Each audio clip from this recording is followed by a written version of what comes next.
नमस्कार, स्वागत है आपका 9 PM में। मैं हूं सनी गंगासागर आपके साथ में। बुलेटिन की शुरुआत करेंगे इस वक्त आ रही बड़ी खबर से।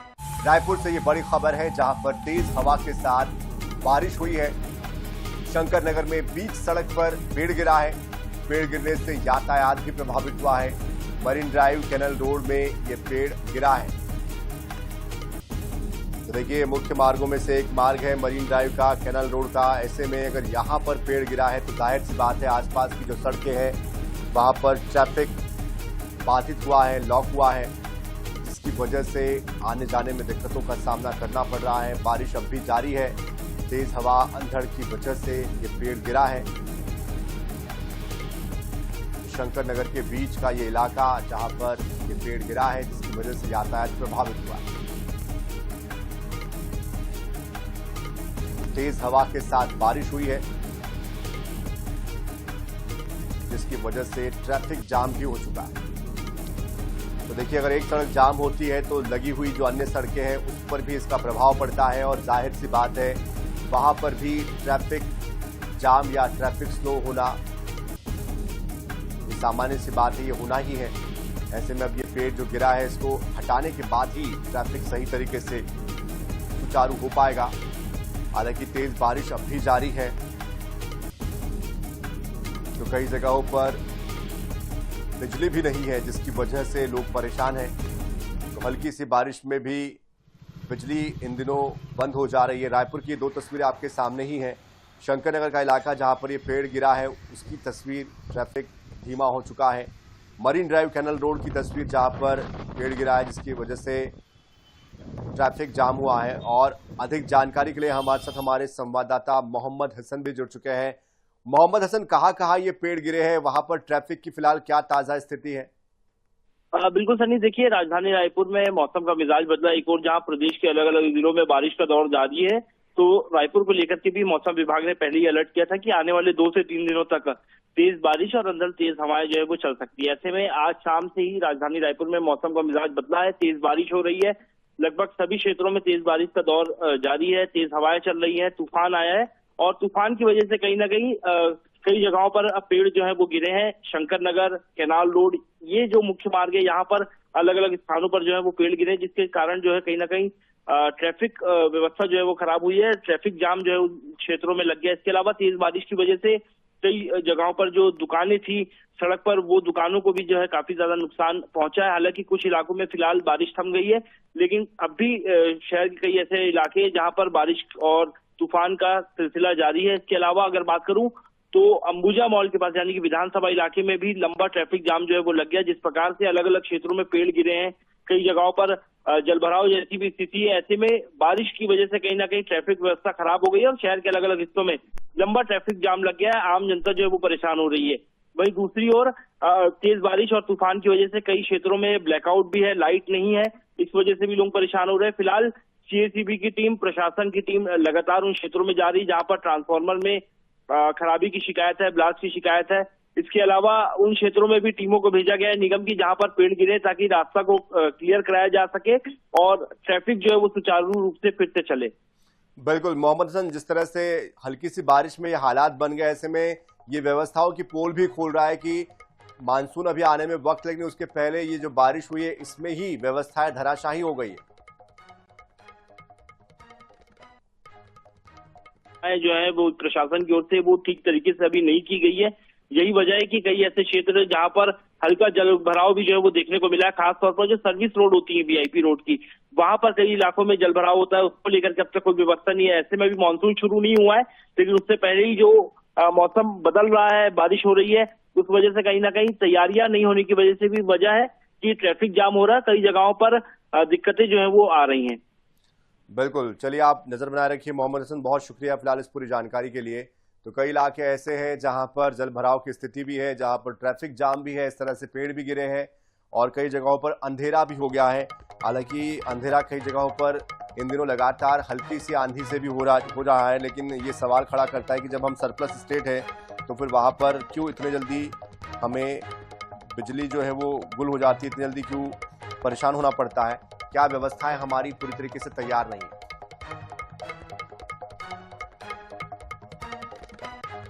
चलिए बढ़ते हैं आगे। प्रधानमंत्री नरेंद्र मोदी के नीदरलैंड दौरे पर, उनका जो दौरा है यहां पर द हेग वो पहुंचे, जहां पर भारतीय समुदाय के लोगों ने उनका जोरदार स्वागत किया। उन्हें संबोधित करते हुए पीएम मोदी ने कहा कि दुनिया के सामने मौजूदा जो हालात है वो चिंताजनक है। आगे कहा कि आज मानवता के सामने अनेक बड़ी चुनौतियां हैं। पहले कोरोना, फिर युद्ध और अब ऊर्जा संकट से हम सभी जूझ रहे हैं।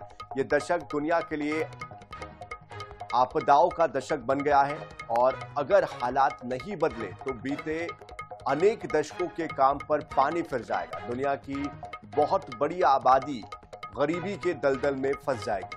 वहीं नीदरलैंड ने 11वीं सदी के ऐतिहासिक अनाई मंगलम कॉपर प्लेट्स भारत को लौटा दी है।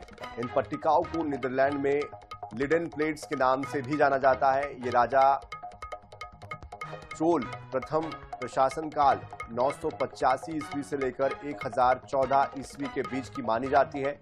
बता दें कि पीएम मोदी 9 साल बाद नीदरलैंड के दौरे पर पहुंचे हैं। ये दौरा भारत नीदरलैंड के बीच द्विपक्षीय संबंधों को मजबूत बनाने के लिहाज से बेहद महत्वपूर्ण माना जा रहा है। इस यात्रा में व्यापार, technology, semiconductor, water management, green energy, रक्षा सहयोग जैसे बड़े मुद्दों को लेकर बातचीत होनी है। पीएम मोदी 15 से 17 मई तक नीदरलैंड में ही रहेंगे और इस दौरान उनकी मुलाकात नीदरलैंड के प्रधानमंत्री रॉब जेटेन से होगी। दोनों नेता कई अहम विषयों को लेकर, समझौतों को लेकर चर्चा भी करेंगे।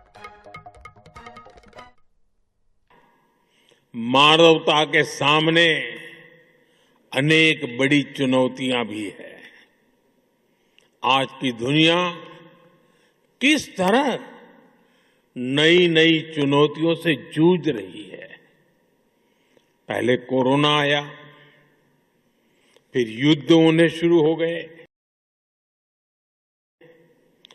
और अब आज की एनर्जी क्राइसिस है। ये दशक दुनिया के लिए आपदाओं का दशक बन रहा है। हम सभी देख रहे हैं, अगर ये स्थितियां तेजी से नहीं बदली गई तो बीते अनेक दशकों की उपलब्धियों पर पानी फिर जाएगा। दुनिया की बहुत बड़ी आबादी फिर से गरीबी के दलदल में चली जाएगी। साथियों, ऐसी वैश्विक परिस्थितियों में आज दुनिया रेजिलिएंट सप्लाई चेन की बात कर रही है और तब भारत और नीदरलैंड मिलकर एक ट्रस्टेड, ट्रांसपेरेंट और फ्यूचर रेडी सप्लाई चेन बनाने में जुटे हैं। नीट यूजी 2026 पेपर लीक मामले में सीबीआई को एक और बड़ी कामयाबी मिली है। जांच एजेंसियों ने पुणे से senior botany teacher Manisha Gurunath Mandhare को गिरफ्तार कर लिया है। आरोप है कि उसने परीक्षा से पहले ही छात्रों को बॉटनी और जुलॉजी के जो कई सवाल है उसको बता दिया था, सॉल्व करा दिया था, जो बाद में असली पेपर में भी आए। सीबीआई के मुताबिक मांधरे एनटीए की एक्सपर्ट टीम में भी शामिल थी और उसे प्रश्न पत्र तक सीधी पहुंच थी उसकी। और जांच में यह भी खुलासा हुआ कि उसने पुणे में स्पेशल कोचिंग क्लास चलाकर बाकायदा छात्रों को सवाल नोट करवाए, किताबों में मार्किंग करवाई और इससे पहले सीबीआई ने बिचौलिया मनीषा वाघमारे को भी गिरफ्तार किया था। पूछताछ के बाद जांच एजेंसी के मामले में कथित तौर पर सरगना पीवी कुलकर्णी तक ये जांच एजेंसी पहुंची और जिसे कि गिरफ्तार कर लिया गया है। बता दें कि सीबीआई ने अब तक इस मामले में दिल्ली, जयपुर, गुरुग्राम, नासिक, पुणे, अहिल्यानगर में 9 आरोपियों को गिरफ्तार किया है। इनमें से 5 आरोपियों को कोर्ट में पेश कर दिया गया है। 7 दिनों के लिए पुलिस रिमांड पर इनको भेजा गया है। वहीं देश भर में इस मामले को लेकर छात्रों में भारी आक्रोश है। एनटीए के खिलाफ लगातार प्रदर्शन तेज हो गए हैं। दिल्ली में एनएसयूआई ने एनटीए के खिलाफ मोर्चा खोल दिया है। एनएसयूआई कार्यकर्ताओं ने एनटीए दफ्तर के बाहर जोरदार प्रदर्शन भी किया है। तो हालांकि इस पूरे मामले को लेकर शिक्षा मंत्री धर्मेंद्र प्रधान ने भी प्रतिक्रिया दी और कहा कि एनटीए पूरी संजीदगी के साथ काम कर रहा है और अगली बार जब पेपर होंगे तो वो ऑनलाइन होंगे, किसी भी तरीके से कोई गलती या कोई गफलत नहीं होगी। अगली बार के लिए हम अभी से तैयारी कर रहे हैं।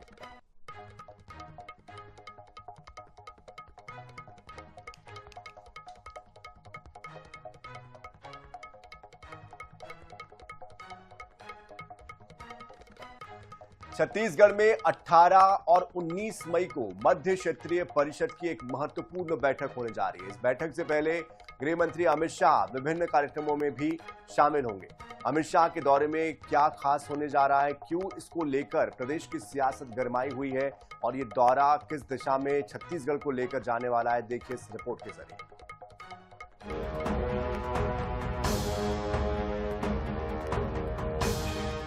बस्तर के नक्सल मुक्त होने के बाद पहली बार देश की आंतरिक सुरक्षा से जुड़े हुए अहम विषयों पर बड़ा मंथन बस्तर में होने जा रहा है। मध्य क्षेत्रीय परिषद की बैठक में शामिल होने केंद्रीय गृह मंत्री अमित शाह 17 मई की रात रायपुर पहुंचेंगे। 18 मई को रायपुर में अमित शाह डायल 112 की 400 नई गाड़ियों को हरी झंडी दिखाकर रवाना करेंगे। इसके बाद गृह मंत्री बस्तर के दौरे पर निकल जाएंगे, जहां वो विकास और सुरक्षा से जुड़े हुए कार्यक्रमों में शामिल होंगे। अमित शाह का छत्तीसगढ़ दौरा। गृह मंत्री अमित शाह 17 मई की रात रायपुर पहुंचेंगे। 18 मई को रायपुर में डायल 112 की 400 गाड़ियों को हरी झंडी दिखाएंगे। रायपुर से बस्तर पहुंचकर कई कार्यक्रमों में गृह मंत्री अमित शाह शामिल होंगे। नेतानार में बस्तर के पहले जन सुविधा केंद्र का उद्घाटन करेंगे गृह मंत्री। सुरक्षा कैंपों में अब अस्पताल, स्कूल, आंगनबाड़ी विकसित करने की है योजना। इसी दिन मुख्य सचिव विकासशील देंगे बस्तर के विकास का प्रेजेंटेशन। गृह मंत्री अमित शाह शहीद परिवारों और नक्सल पीड़ितों से भी मुलाकात करेंगे। 19 मई को जगदलपुर में मध्य क्षेत्रीय परिषद की बैठक में शामिल होंगे। छत्तीसगढ़, मध्य प्रदेश, उत्तर प्रदेश और उत्तराखंड के मुख्यमंत्री भी होंगे शामिल। देश की आंतरिक सुरक्षा, विकास और अहम विषयों को लेकर होगी चर्चा। मध्य क्षेत्रीय परिषद की बैठक में आंतरिक सुरक्षा, अंतर्राज्यीय समन्वय और विकास जैसे मुद्दों पर चर्चा होगी। गृह मंत्री विजय शर्मा ने जानकारी दी कि इस बैठक में विकास की रणनीति पर चर्चा होगी। साथ ही विभिन्न कार्यक्रमों में अमित शाह शामिल भी होंगे। वहीं कांग्रेस अब इस बैठक पर भी सवाल खड़ा करती नजर आ रही है। पीसीसी चीफ दीपक बैज कहते हैं कि आखिर इस बैठक से बस्तर को हासिल क्या होगा। 18 तारीख को दिन भर माननीय केंद्रीय गृह मंत्री जी विभिन्न कार्यक्रमों में रहेंगे। इस बात की शुरुआत हो चुकी है अब कि हमारे जो सुरक्षा के कैंप हैं उन कैंपों को अब सुविधा के केंद्रों में बदल दिया जाए। ये चिकित्सालय हो सकते हैं, हॉस्पिटल्स बन सकते हैं, ये सारे सुरक्षा के कैंप, ये सारी चीजें आगे बन सकते हैं और ये माननीय अमित शाह जी के करकमल से होने वाला है। अमर शहीदों के को श्रद्धांजलि देने के लिए अमर वाटिका उनका जाना है। फिर एक और कार्यक्रम है, उस कार्यक्रम में शहीद परिवारों के लोग होंगे, उस कार्यक्रम में नक्सल पीड़ित होंगे, उस कार्यक्रम में वो जवान होंगे जिन्होंने विभिन्न अभियानों में काम किया है। माननीय अमित शाह जी वह भी उस कार्यक्रम में उस दिन उपस्थित होंगे। ये बहुत ही अनूठा कार्यक्रम होगा, बहुत ही गजब का कार्यक्रम होगा। अमित शाह जी आ रहे हैं। इसके अलावा 4 राज्य के मुख्यमंत्रियों का बस्तर में बैठक होने जा रहा है। तो आपकी इस बैठक रखने से बस्तर को क्या फायदा होगा? आप बस्तर में बैठक रखने का मतलब है अपने चहेते निजी उद्योगपतियों के लिए रेड कारपेट बिछाने के लिए आप बैठक रख रहे हैं, ताकि बस्तर के जल जंगल जमीन खनिज संसाधन को कैसे बेचा जा सके, ये रोड मैप तय करने के लिए गृह मंत्री, देश के गृह मंत्री और 4 राज्य के मुख्यमंत्री शामिल हो रहे हैं। ये कहीं न कहीं भारतीय जनता पार्टी का ये पॉलिटिकल प्रोपोगेंडा है। बस्तर में सुरक्षा से विकास की ओर बढ़ते सरकारी दावों के बीच अमित शाह का दौरा होने जा रहा है। यही वजह है कि इसे राजनीतिक और प्रशासनिक दोनों लिहाज से बेहद अहम माना जा रहा है। अब नजर इस बात पर रहेगी कि मध्य क्षेत्रीय परिषद की बैठक और बस्तर दौरे से धरातल पर क्या बड़े फैसले निकलकर सामने आते हैं। इन फैसलों और विकास के रोड मैप का क्या असर दिखता है, इस पर भी निगाहें होगी। गौरव शर्मा, INS 24/7 रायपुर। छत्तीसगढ़ में राज्यपाल रमेन डेका लगातार जिलों का दौरा करते रहे हैं और एक बार फिर से उनके दौरे को लेकर सियासत तेज हो गई है। कवर्धा में उन्होंने उप मुख्यमंत्री विजय शर्मा की मौजूदगी में समीक्षा बैठक भी की। राज्यपाल की बैठक को लेकर अब कांग्रेस ने सरकार से सीधे सवाल पूछे। उनकी जो कार्यशैली है, प्रशासनिक क्षमता है, उसको लेकर कई तरह के सवाल खड़े कर दिए। वहीं सरकार इसे महज एक संवैधानिक प्रक्रिया बता रही है, योजनाओं की मॉनिटरिंग का एक हिस्सा बता रही है। क्या ये पूरा मामला है और क्यों मचा है इस पर सियासी बवाल? देखिए इस रिपोर्ट।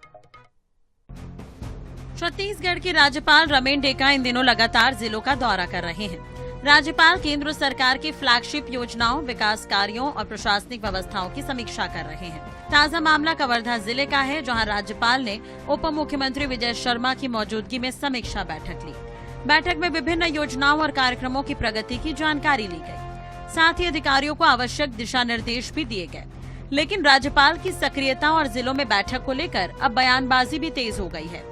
प्रदेश कांग्रेस अध्यक्ष दीपक बैज ने राज्यपाल की समीक्षा बैठकों को सरकार की प्रशासनिक विफलता से जोड़ दिया। दीपक बैज का कहना है कि अगर सरकार सही तरीके से काम कर रही होती तो राज्यपाल को जिलों में जाकर बैठकें लेने की जरूरत नहीं पड़ती। वहीं उप मुख्यमंत्री विजय शर्मा ने कांग्रेस के आरोपों को राजनीति से प्रेरित बताया है। उन्होंने कहा कि राज्यपाल ने 20 बिंदुओं पर समीक्षा बैठक ली है। समय समय पर इस तरह की समीक्षा संवैधानिक प्रक्रिया का हिस्सा होती है। कांग्रेस को हर बात को गलत ही नहीं मानना चाहिए। राज्यपाल जब से रमन डेका जी राज्यपाल बने हैं, तब से लेकर राज्य के अन्य जिलों में लगातार बैठक कर रहे हैं। इसका मतलब सीधा सीधा है कि सरकार के नियंत्रण से राज्य से बाहर हो चुकी है, सरकार से बाहर हो चुकी है। और कहीं न कहीं राज्यपाल को समीक्षा बैठक करना पड़ रहा है। मतलब समझ सकते हैं कि राज्य की हालत खराब हो चुकी है, कानून व्यवस्था बदतर हो चुकी है, राज्य की आर्थिक स्थिति बदहाल हो चुकी है, इसलिए राज्यपाल को हस्तक्षेप करना पड़ रहा है। माननीय दीपक बैज जी को बताना चाहता हूं कि ऐसे 20 बिंदु राष्ट्रीय स्तर पर निर्धारित हुए हैं राष्ट्रीय बैठक में, और उन 20 बिंदुओं पर ही चर्चा करने के लिए माननीय राज्यपाल जी का प्रवास होता है। और ऐसे पूरे प्रदेश में भी हो रहा है, पूरे देश में भी हो रहा है।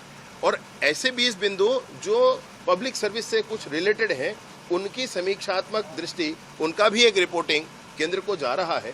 तो ये अच्छी बात। हम लोग मैं वहाँ था तो माननीय राज्यपाल जी के आने पर मैं भी उनके साथ उपस्थित था। राज्यपाल रमेन डेका का जिलों में दौरा और समीक्षा बैठक को लेकर सियासत नई नहीं है।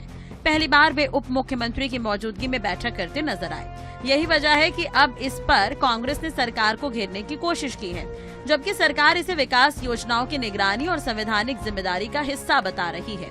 ऐसे में राज्यपाल के दौरे और बैठकों का योजनाओं और कार्यक्रमों पर क्या असर होता है, ये देखने वाली बात होगी। गौरव शर्मा, INS 24/7 रायपुर। आईपीएस अरुण देव गौतम को छत्तीसगढ़ का स्थायी डीजीपी बनाया गया। गृह विभाग की प्रमुख सचिव निहारिका बारिक सिंह ने 16 मई को इस संबंध में आदेश जारी कर दिया और सरकार ने 17 महीने पहले उन्हें प्रभारी डीजीपी की जिम्मेदारी सौंपी थी। अरुण देव गौतम मूलतः उत्तर प्रदेश के कानपुर के रहने वाले हैं। MA MPhil की डिग्री लेने के बाद UPSC क्रैक कर IPS वो बने। उन्हें राष्ट्रपति पुलिस पदक, भारतीय पुलिस पदक और संयुक्त राष्ट्र पुलिस पदक भी मिल चुका है। 12 अक्टूबर 1992 को उन्होंने IPS की सर्विस ज्वाइन की थी। उन्हें पहले मध्य प्रदेश कैडर अलॉट किया गया। प्रशिक्षु IPS के तौर पर उनकी जबलपुर में पोस्टिंग हुई और फिर बिलासपुर जिले में CSP वो बने। साल 2000 में छत्तीसगढ़ राज्य बनने पर अरुण देव गौतम ने छत्तीसगढ़ कैडर को चुन लिया। छत्तीसगढ़ में वो कोरिया, रायगढ़, जशपुर, राजनांदगांव, सरगुजा, बिलासपुर जिले के SP भी रहे। इसके साथ ही वो बस्तर के IG भी रहे। तो अरुण देव गौतम को अब ये जिम्मेदारी पूर्णकालिक दे दी गई है बतौर DGP। ऐसे में नक्सल प्रभावित इलाकों में भी कार्यशैली उनकी प्रभावी रही है। पुलिस मुख्यालय में कई महत्वपूर्ण जिम्मेदारियां उन्होंने संभाली है। प्रशासनिक क्षमता, अनुभव के चलते उनको DGP बनाया गया है। पूर्णकालिक 1992 बैच के वरिष्ठ IPS अधिकारी हैं। कई जिलों में SP और अलग अलग IG रेंज के तौर पर भी काम कर चुके हैं वो, और नक्सल प्रभावित इलाकों में खास तौर पर जो उनकी कार्यशैली है उसने सभी को प्रभावित किया। 6 जिलों में बतौर एसपी रह चुके हैं, आईजी रह चुके हैं। उनकी प्रशासनिक क्षमता, अनुभव और छत्तीसगढ़ को लेकर जो उनकी समझ है, जाहिर सी बात है ये तमाम जो बिंदु है ये उनको ये जिम्मेदारी देने के लिए महत्वपूर्ण भूमिका निभा रहे थे और इसीलिए उनको पूर्णकालिक जिम्मेदारी सौंपी गई है।